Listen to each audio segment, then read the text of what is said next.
Мать навещает свою дочь в морге, чтобы попрощаться, и делает самое невероятное открытие. То, что она обнаружила, потрясло весь мир. Сандра из Аргентины уже родила 4 детей, когда забеременела 5-м. Это должна была быть девочка, и Сандра и ее партнер Мартин надеялись, что эта беременность пройдет хорошо. Но, к сожалению, на 26-й неделе беременности у нее начались схватки.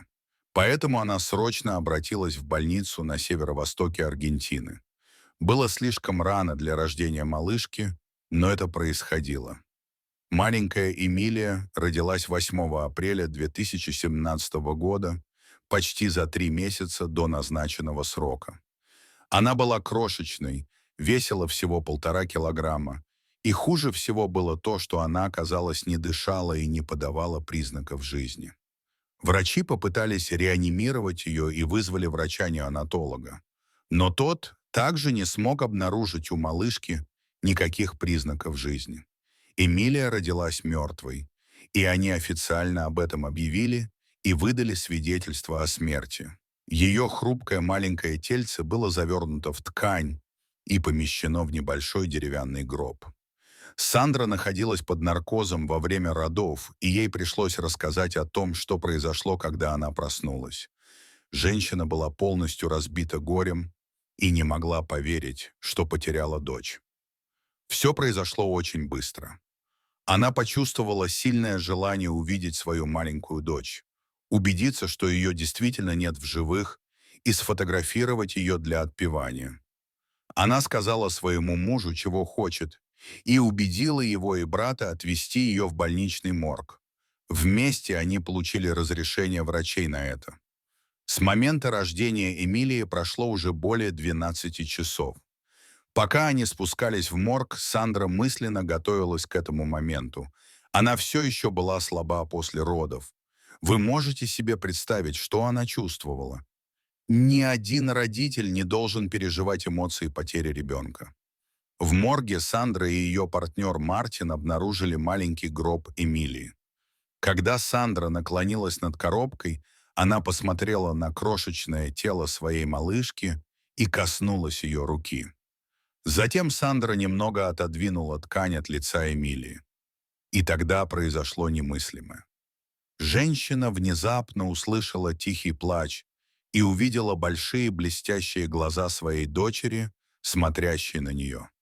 Потрясенная, она отпрыгнула назад и сказала себе: «Это мое воображение».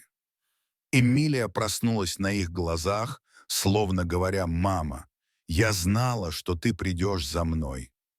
Все были ошеломлены. Как это могло быть возможным? В то время как Сандра и ее муж были парализованы от увиденного, брат Сандры немедленно отреагировал. Он схватил девочку и бегом понес ее в палату новорожденных. После того, как изумленные врачи подтвердили, что ребенок жив, Эмилию поместили в отделение интенсивной терапии. Нужно было согреть ее маленькое тело, снабдить кислородом и питанием, а также провести анализы, чтобы выяснить, не повредило ли ее пребывание в холодильнике морга. И наряду со всем этим нужно было ответить на главный вопрос, а именно, как это могло произойти. Пока Эмилия проходила курс лечения, ее родители пытались смириться с этим эмоциональным событием. Они думали, что потеряли свою дочь, но постепенно начали понимать, что она жива. «Я не могу объяснить, что произошло», — сказал ее отец Мартин. «Просто Бог сотворил чудо». Врачи также не смогли объяснить, что произошло.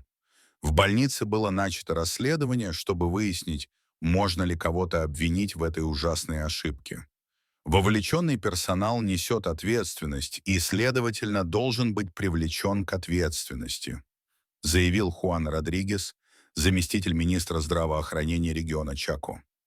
Тем временем состояние Эмилии стабилизировалось в отделении интенсивной терапии, и вскоре было решено, что ее доставят в больницу в Буэнос-Айресе, где есть специальное неонтологическое отделение с самым современным оборудованием.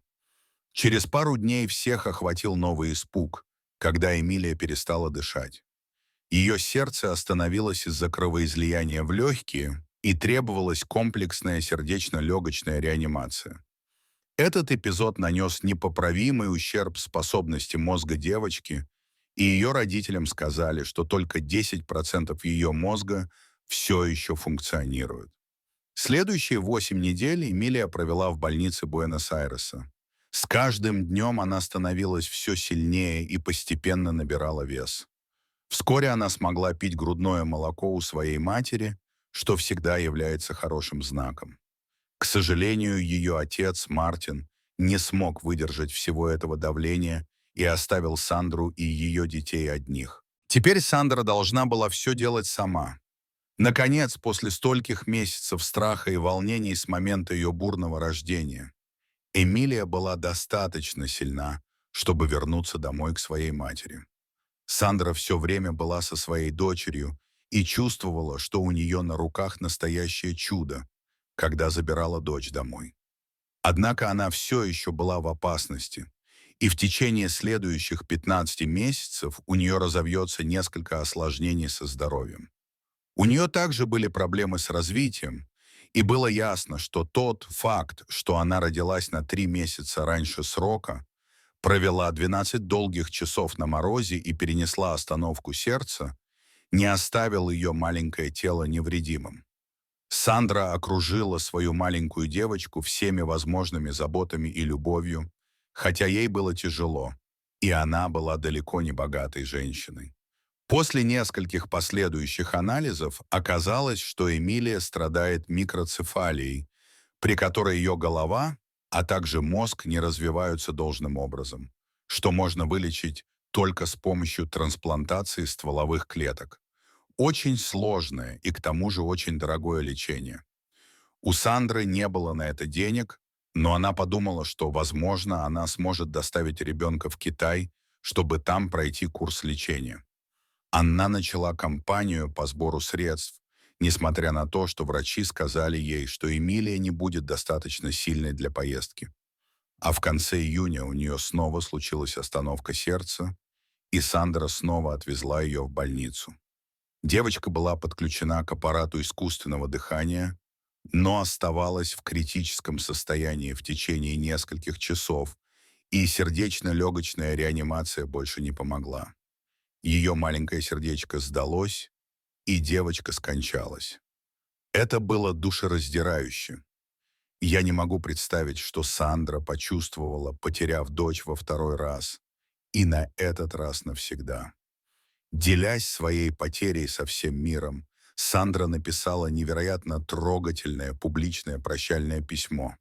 Она написала: «Сегодня, моя любовь, мы не прощаемся, потому что однажды увидимся снова». Она написала, что чувствует благодарность за каждую минуту, которую они провели вместе.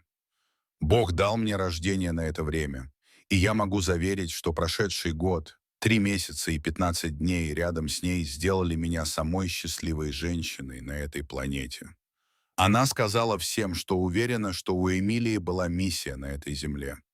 Однажды к ней подошел парень и сказал, что он хотел покончить с самоубой, но как только он увидел, как Эмилия борется, он подумал, почему он тоже не может этого сделать. У меня мурашки по коже, и я желаю Сандре и ее семье много сил в эти очень трудные времена. Дорогие зрители, если вам понравилось это видео, то ставьте лайк и подписывайтесь на наш канал. До свидания.